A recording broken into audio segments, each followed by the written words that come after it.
আমার নাম মাইশা। আমরা এক ভাই এক বোন। আমার ভাইয়ের নাম রাফি। আর 5টা ফ্যামিলির মতোই আমাদের পরিবারও খুব ভালোই চলছিল। যে মধ্যবিত্ত জীবন যেমন হয়, তবু আমাদের জীবন খুব ভালোই চলছিল। ঘটনাটা ঘটে 2020 সালে। 2020 সালে নভেম্বর মাসে আমার আম্মুর অনেক বেশি জ্বর। সারা দেশ তখন করোনা ভাইরাসে আতঙ্কিত। সময় আমার মায়ের জ্বর হওয়াতে আমরা অনেক বেশি ভয় পেয়ে যাই। আমার মায়ের করোনা টেস্ট করানো হয়। আমার মায়ের করোনা পজিটিভ হয়। ওই সময়ে আমার বাবা আর মায়ের মধ্যে অনেক বেশি ঝগড়া হতো। ওই সময় আমার বাবা আর মায়ের মধ্যে অনেক বেশি ঝগড়াঝাটি হয়। আমার মা আমার বাবার সাথে রাগ করে টানা 1-2 দিন খাওয়া বন্ধ করে দেয়। তারপর থেকে আমার মা আরো অনেক বেশি অসুস্থ হয়ে যায়। তখন আমরা সবাই আমার আম্মুকে অনেক বেশি জোরাজোরি করি হাসপাতালে নেওয়ার জন্য, কিন্তু আমার আম্মু কোনোভাবে যাবে না। ওই যে আমার আব্বুর উপর রাগ করে আমার আব্বু আমার আম্মুকে অনেক বেশি বোঝায়, কিন্তু আমার আম্মু কোনোভাবে যাবে না। আর আম্মু বলে, আমি যেহেতু এত বেশি ঝগড়াঝাটি এত অশান্তি করি, তাহলে আমি মরে গেলে এখানে ভালো হবে। তারপর আমি আমার ভাই মিলে নানা নানিকে ফোন করি। আমার নানা নানি এসে আমার আম্মুকে হসপিটালে নেওয়া হয়। ওই দিন তারিখ ছিল 20 তারিখ। ওই দিন মাকে যখন ঘর থেকে বের করা হলো হাসপাতালে ভর্তি করানোর জন্য, তখন শুধু আমার মন বলছিল,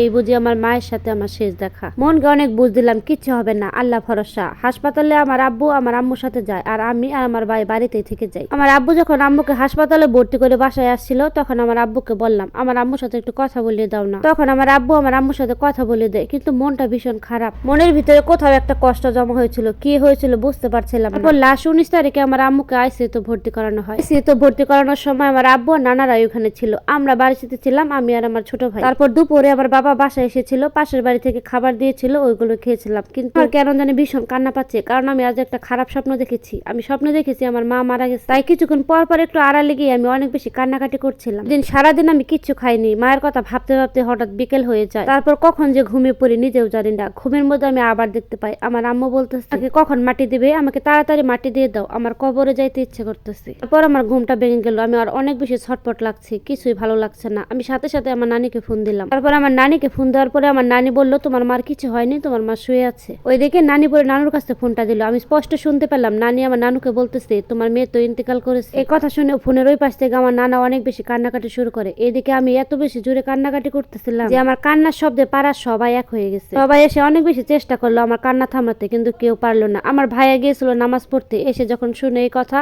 তখন আমার ভাইয়া অনেক বেশি কান্নাকাটি শুরু করে। তারপর ওই দিন সন্ধ্যার পর আমার মায়ের লাস্টে অ্যাম্বুলেন্সে করে নিয়ে আসলো। অ্যাম্বুলেন্স থেকে নেমে আমার বাবা আমাকে আর আমার ভাইকে জড়িয়ে ধরে অনেক বেশি কান্নাকাটি শুরু করলো। আমার মা যেহেতু আমার নানা নানির একমাত্র মেয়ে, তাই তারা সিদ্ধান্ত নিল আমার মায়ের জানাজা তাদের বাড়িতে গিয়ে হবে। প্রথমে এই কথা শুনে আমার আব্বু রাজি না হলো, এক পর্যায়ে আমার আব্বু রাজি হয়ে যায়।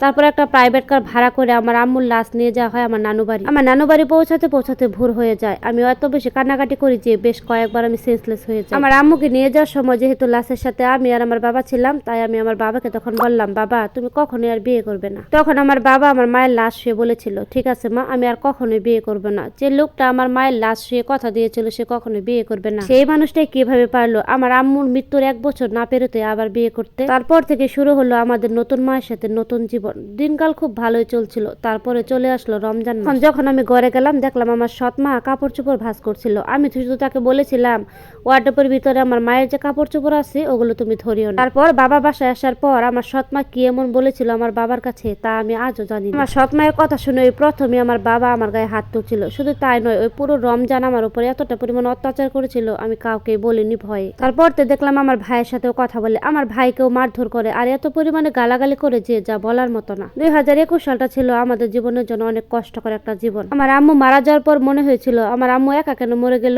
আমাদেরকে নিয়ে কেন মরলো না, আমাদের জীবনটা জাহান্নাম হয়ে গেছে। তারপর একদিন স্কুল থেকে আসার পর আমি খাবার খাবো, আমি শুধু আমার সৎ মাকে বলেছিলাম, মা আমি কি খাবো, আমার জন্য কি রেখেছেন। বিশ্বাস করেন আমি শুধু এই কথাটুকুই বলেছিলাম। তারপর আমার সৎ মা আমার বাবার কাছে যাই বিচার দিল। তারপর আমার বাবা আমাকে ডেকে পাঠালো। আমি ভয়ে ভয়ে আমার বাবার কাছে যেতে আমার বাবা এমন জোরে আমাকে একটা থাপ্পড় মারলো, আমার কানের রিংটা ছিটকে পড়ে গেল, আর আমার কান বেয়ে বেয়ে টপ টপ করে রক্ত পড়তে লাগলো। ওই দিকে আমার সৎ মা আমাকে মারা দেখে মিটমিট করে হাসছিল। তারপর আমি আর কি করব, বাবা চলে যাওয়ার পর ছাদে বসে একা একা কান্না করছিলাম। তারপর ছাদে বসে বসে ভাবছিলাম, আম্মু যেহেতু মারা গেল আমি কেন মরলাম না। কিছুক্ষণ পর আমার ভাই আসলো, বললো কি হয়েছে। আমার দিকে তাকিয়ে আমার ভাই বুঝতে পারলো আমি যেহেতু অনেক বেশি ফর্সা ছিলাম, আমার গালে বাবার দেওয়া থাপ্পড়ে 5 আঙ্গুলের ছাপ বসে গেছে। আমার ভাইয়ের আর বুঝতে বাকি রইলো না আমার বাবা আজও আমাকে মেরেছে। যাই হোক, এভাবে আমার ভাইয়া ইন্টার পাস করলো, আর আমি তখন ক্লাস 7-এ পড়ি। এতদিনেও তাদের অত্যাচার একটুও কমেনি। আমি স্কুল থেকে আসার পর প্রায় সময় মায়ের সাথে কাজ করতাম, শুধু রান্নাটা বাদ দে। তারপর এমন কোনো দিন নেই যে আমাকে মারতো না। ভাইয়া তো ছেলে মানুষ ছিল, চাইলে বাইরে বাইরে থাকতে পারতো, কিন্তু আমি তো মেয়ে মানুষ, চাইলেও ঘরে বাইরে যেতে পারতাম না।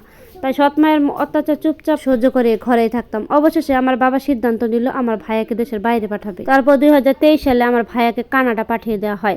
আমার ভাইয়া চলে যাওয়ার পর আমার উপর অত্যাচার যত আরো বাড়তে লাগলো। এবার আর সহ্য করতে পারলাম না। আমি আমার নানা নানিকে ফোন দিয়ে সবটা জানালাম। তারপর আমার কথা শুনে আমার নানা নানি আমার খালামণিরা অনেক বেশি কান্নাকাটি শুরু করে আর আমাকে বলে কেন এতদিন এগুলো বলিনি। তারপর আমার নানা নানি সিদ্ধান্ত নেয় যে আমাকে তাদের কাছে নিয়ে রাখবে, যেহেতু আমার নানা নানি একলাই থাকে, তাদের কাছে কেউ নেই। তারপর আমার নানা নানি আমাকে তাদের কাছে নিয়ে যায়। আলহামদুলিল্লাহ আমি এখন অনেক বেশি ভালো আছি। আমার নানি আমাকে অনেক বেশি ভালোবাসে, একদম মায়ের মতো চোখে চোখে রাখে। আমার সকল ভরণ পোষণ যা কিছু লাগে সবকিছু আমার নানা নানি দেয়। আমার নানা নানি দুইজনও যেহেতু সরকারি চাকরিজীবী, তাই তাদের টাকা পয়সার কোনো অভাব ছিল না। আমার সমস্ত কিছু তারাই দেখভাল করতো আর অনেক বেশি খেয়াল রাখতো। আলহামদুলিল্লাহ আমি অনেক বেশি ভালো আছি। ওইদিকে আমার ভাইয়া কানাডায় গিয়ে আমার সাথে তেমন কোনো যোগাযোগ নেই। জানি না আমার ভাইয়াও কানাডায় গিয়ে আমাকে ভুলে যাবে কিনা। আমার ভাইয়া তার পার্সোনাল জীবন নিয়ে এতটা বেশি চিন্তিত বা ব্যস্ত যে আমার কথা তার মনেই নেই। আমার ভাইয়ার সাথে আমার এখন যোগাযোগ নেই বললেই চলে। জানি না কখনো যোগাযোগ হবে কিনা। তবে আমি এখন দিন দিন বড় হচ্ছি, সবাই আমার জন্য দোয়া করবেন, আমি যেন প্রতিষ্ঠিত হতে পারি। এই গল্পের সাথে আমার জীবনের গল্পের কোনো মিল নেই। এই গল্পটি একটা আপুর জীবনে থেকে নেওয়া। কিছু কিছু মানুষ আছেন পুরো গল্পটা না শুনে এই গল্পটার সাথে আমাকে মিলিয়ে ফেলেন আর কমেন্ট করেন। দয়া করে পুরো গল্পটি না শুনে কোনো মন্তব্য করবেন না। আর আমার গল্পটি আপনার কাছে কেমন লাগলো অবশ্যই কমেন্ট করে পাশে থাকবেন আর আমাকে জানাতে ভুলবেন না।